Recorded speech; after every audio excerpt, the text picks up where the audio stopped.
જાગતે રહો। ગજેન્દ્રના વોટ્સએપ પર 22,000 રૂપિયાના પેન્ડિંગ વીજ બિલનો મેસેજ આવ્યો।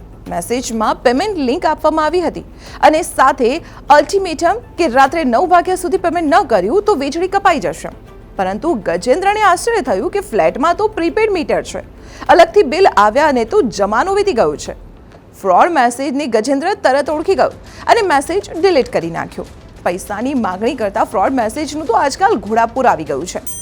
ક્યારેક કોલ તો ક્યારેક SMS કે વોટ્સએપ પર હરતા ફરતા તમારી પાસે પણ આવો મેસેજ પહોંચી જતો હશે।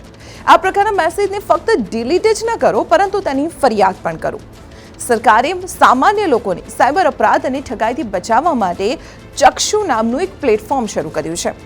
સાયબર ઠગો જો કોલ કે સોશિયલ સાઇટ દ્વારા તમને છેતરી રહ્યા છે કે બ્લેકમેલ કરી રહ્યા છે તો તેની ફરિયાદ ચક્ષુ પ્લેટફોર્મ પર કરો, જેનાથી તમે ઠગાઈથી બચી જશો, સાથે જ ઘણા લોકોને બચાવી પણ શકો છો।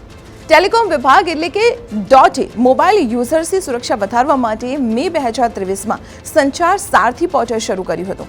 આ પોર્ટલ પર ટેલિકોમ સર્વિસ સાથે સંકળાયેલી ફરિયાદો નોંધાવી શકાય છે।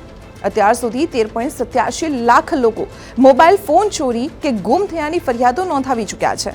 પોલીસ અને અન્ય તપાસ એજન્સીઓની મદદથી 7.37 લાખ મોબાઈલ જપ્ત પણ થઈ ચૂક્યા છે।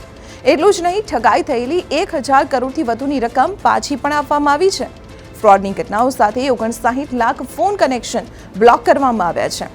DOTના જણાવ્યા અનુસાર દરરોજ 2500થી વધુ સંદિગ્ધ ફોન કનેક્શન બ્લોક કરવામાં આવી રહ્યા છે।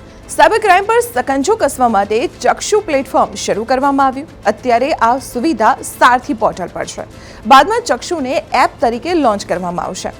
હવે સવાલ એ થાય છે કે ફરિયાદ રજીસ્ટર કેવી રીતે કરાવશો? ચક્ષુ પર ફ્રોડ અને બ્લેકમેલિંગ સાથે જોડાયેલી ફરિયાદ નોંધાવવાની પ્રક્રિયા એકદમ સરળ છે। આના માટે તમારે સંચાર પોર્ટલ પર જવું પડશે। હોમ પેજ પર નીચેની બાજુ સિટીઝન સર્વિસનો ઓપ્શન જોવા મળશે।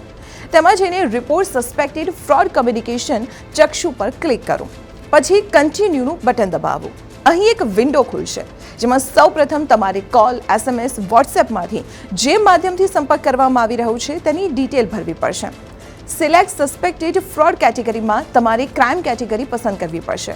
તેમાં તમારે બેંક ખાતા, KYC કે ક્રેડિટ અને ડેબિટ કાર્ડને બંધ કરાવવાના નામે ફ્રોડ, ગેસ વીજળી કનેક્શન કે સરકારી અધિકારી બનીને કરવામાં આવેલી ઠગાઈ, અશ્લીલ ફોટો વિડીયોના નામે ધમકી, આપત્તિજનક કે સંદેહાસ્પદ કોલ કે મેસેજનો વિકલ્પ મળશે। ક્રાઇમની કેટેગરી સિલેક્ટ કર્યા બાદ પ્રૂફ માટે સ્ક્રીનશોટ એટેચ કરો। નેક્સ્ટ સ્ટેપમાં કોલ કે મેસેજની તારીખ અને સમય પણ નોંધો। ત્યારબાદ પોતાની ફરિયાદની 500 શબ્દોમાં માહિતી આપો। પછી નામ, મોબાઈલ નંબર પણ રજીસ્ટર કરી દો। રિપોર્ટને વેરીફાઈ કરવા માટે તમારા મોબાઈલ નંબર પર એક OTP આવશે। OTP નાખતા જ ફરિયાદ નોંધાઈ જશે। જેવો કોઈ વ્યક્તિ ચક્ષુ પર ફરિયાદ કરશે તેની સાથે જોડાયેલી એજન્સીઓ એક્ટિવ થઈ જશે। જે નંબરથી કોલ કે મેસેજ આવ્યું છે તેનું વેરિફિકેશન ફેલ થયું તો તે નંબરને બ્લોક કરી દેવામાં આવશે।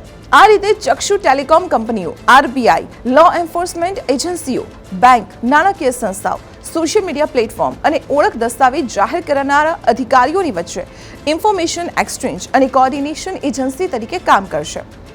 Personal finance expert Jitendra Solanki કહે છે કે સાયબર ફ્રોડની ઘટનાઓ ઝડપથી વધી રહી છે, જેનું એક મોટું કારણ એ છે કે અત્યાર સુધી આવા કેસોની ફરિયાદો માટે કોઈ યોગ્ય પ્લેટફોર્મ નહોતું। મોટી સંખ્યામાં ઠગાઈના શિકાર લોકો ઈચ્છતા હોવા છતાં ફરિયાદ નહોતા કરી શકતા।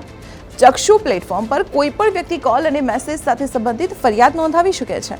આનાથી સાયબર ફ્રોડની ઘટનાઓમાં નિશ્ચિત રીતે ઘટાડો થશે। તો ગજેન્દ્રની જેમ જો તમારી પાસે કોઈ સંદિગ્ધ કોલ કે મેસેજ આવે તો તેની અનદેખી ના કરતા આ અંગે ચક્ષુ પર ફરિયાદ જરૂર કરો। આ પ્લેટફોર્મ બેકએન્ડ રિપોઝિટરી તરીકે કામ કરશે, જેના દ્વારા તમે ઘણા લોકોને છેતરાતા બચાવી શકો છો।